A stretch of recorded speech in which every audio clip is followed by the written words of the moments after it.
can you hear me? Hi. Hi, Jessica. Hi. Hi, I'm Jess Davis. I'm the digital writer at Harper's Bazaar UK, and I'm joined by design duo Catherine Tatum and Rob Jones from Teatum Jones. How are you both doing? Really good. Good. It's been a strange experience not being there to put the show on just now and kind of Yeah, doing it from afar. But watching it, we actually got to enjoy it this time because most shows we're yeah, kind of crazy. We've actually yeah, watched it like an audience. It's been great. Yeah. yeah. I bet it's such a different experience to kind of, as you say, be more of an audience member rather than being backstage and just like making sure everything's going smoothly. But yeah, a big congratulations on today's show. It was so powerful, and I feel like it really served as an important reminder to be kind to one another during, these really hard times. Can you tell us a bit more about the inspiration behind the collection? Yeah, so this is actually something that's kind of in our archives. And at the moment, our big project is Relove, which is a zero waste mission. So we Hmm. wanted to kind of step back and relove our global womanhood concept, which was about interviewing a group of women who were from all different kind of backgrounds, and basically asking them about three key human emotions: joy, sadness, and hope, and seeing Hmm. how, in spite of differences, those kind of core human emotions were what threaded them all together. Um, Hmm. and and it was really looking at garments that we've created before. It was looking at archive fabric, dead stock fabric that we have, and kind of thinking what can be more radical than creating nothing new.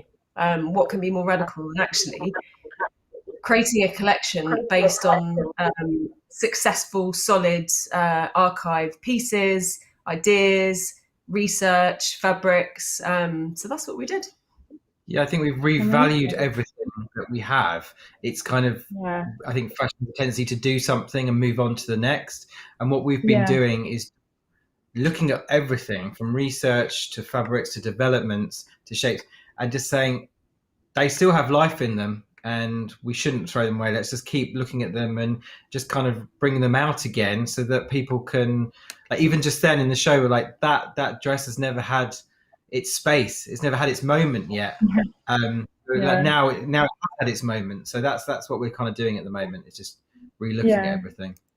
Yeah. And I guess that's a great attitude to kind of apply to your own wardrobes as well when wanting to be sustainable when it comes to fashion. And I feel like we do talk quite a lot about materials and production and how that can impact our planet.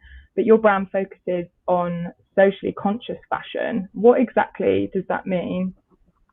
So for us, what we mean by that is basically considering the whole entire chain from start to finish. So we consider socially conscious fashion putting the craftspeople and the customer at the heart of the creation. So it's about looking at Hmm. who's creating the fiber, who's weaving the textiles, to through to who's making that garment and who's Hmm. wearing that garment. So Yeah. it's basically on a socially collective level, considering the whole entire production chain.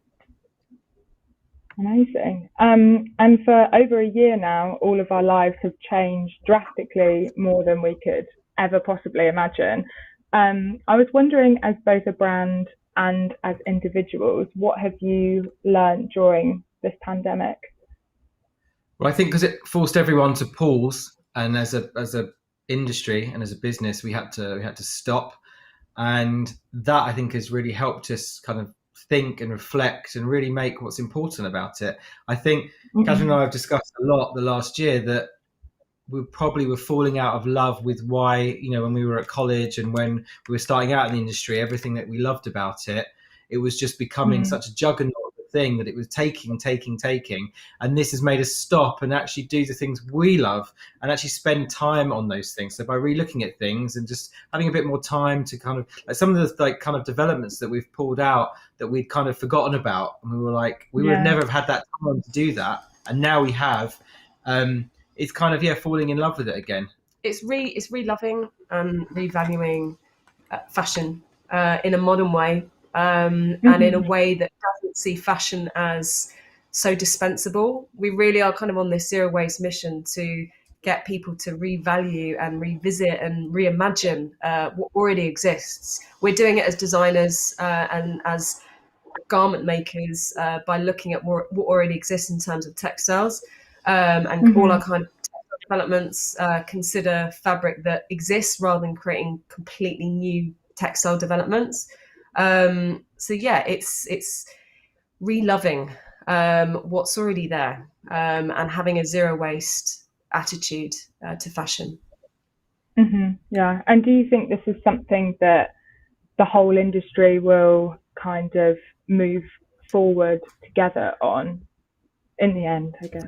They have to in some ways, I think. That's the thing. In their own way, not exactly how we're doing it probably, but they're going to have to. I think we've seen this week that these things are changing in our planet, and we can't pass them by. I think I read something today that said, what are we going to do for our children's children? Like, what are we going to do in the future? Like, do now for the future. Well, we need to do it now for now.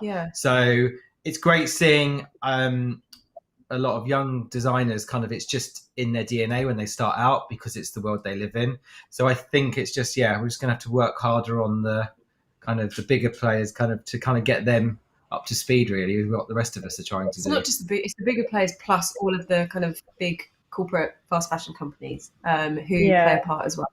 There's lots of independent labels, there's lots of luxury labels that are kind of on this mission, but the people that are going to really, really crack a dent and shift the dial are those ones that are creating millions of units of product that we do not need.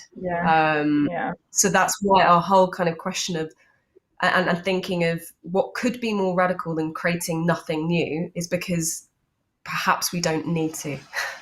There's so much out there. There's so much that already exists. Let's start revaluing and re-loving what already exists. Yeah, totally. I feel like it's just it needs to be, a unanimous effort from all parts of the industry. Thank you so much for tuning in to our live Q&A for Copenhagen Fashion Week, and enjoy the rest of this season's schedule. And I hope you guys are celebrating tonight. Congratulations again. The champagne in the fridge. Thank you. Thank you. Bye. Bye.